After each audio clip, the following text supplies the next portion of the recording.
President Jungka Meghalaya Sarva Shiksha Abhiyan School Association Hanegasngi ulale kendu ya Deputy Chief Minister ke Jela ba Presiden Tensong ban kentu ya ke Sarkar bakan pelajno ya katulop kajungki kaba kila pensa mendah baikran merkinong to khobor uba Aristotle ulai thu bahadin kejingbudin halor kadau jo kejing slam man pelaj katulop kadau kabasai kadai na kadau jo kejingki genong tray SSA kabadang yaj menta kabala penlong ya kinong hikai bandu tulam nagleng jong uni nongelam ula pentibru balada sorkar kamla ban pelaj ya ketulap jong kinong hikai SSA daga baong ba kani kadai na kadau jo kinong tray SSA kum keseng kalamaham balada jia ya kinong hikai SSA kinon teaching staff jong ka SSA kinhap banchim ya kajing ketli Nakaliang jongi ka Meghalaya SSA School Association Central Budi Mentakasmi nila wan bani kendu ye State Project Director bisa Swami Tembe Office Rekam jongi akabangi la summit ro ya kajing tho akabana kaliang jongi association ngibo ya kajing dawa lengba jongi ba kidai ban pelai no marmar ya ketulop jongi ke jong benai march kumban shu pentip jong benai Julai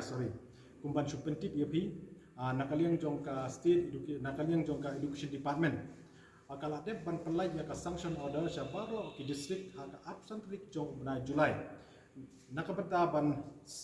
siu ya ka tulop syabaro kino hikai SSA nakbenta benai Julai andre ka ba penlongo pad yani habangi lek budin sya ki district yo jingtip bakadao ka ba penslam ya ka tulop jongi kalong nakadao ba kini non teaching staff ki ay kabangi nakaliang jong association ni pensngeo siya State Project Director ni ong ba ngimdan ay banong ya kajingi ki jong ki they have every right to protest as per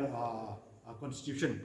hay mangiru kino hikai SSA ngimdan ka hok katkum kajing petkub board jong ka article 21 but ka article 300A jong ka Constitution of India kimdan hok ban bat ya ka salary jongi namar ni kino hikai SSA ni fully depend ya naka livelihood jongi naka salary jongi nimdon shu ki alternative source of income tikani ka jingi ki jongi da ka ba ki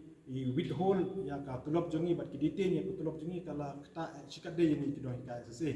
mana kalian jongi ngila pensngeu ngila dawa no State Project Director pa ude ban pelai no marmar ya kani ka tulop jongi badani kam badada kani kam urlong nakaliang jongki non teaching staff nada jia ay kino hikai SSA nada kami keno kajing ki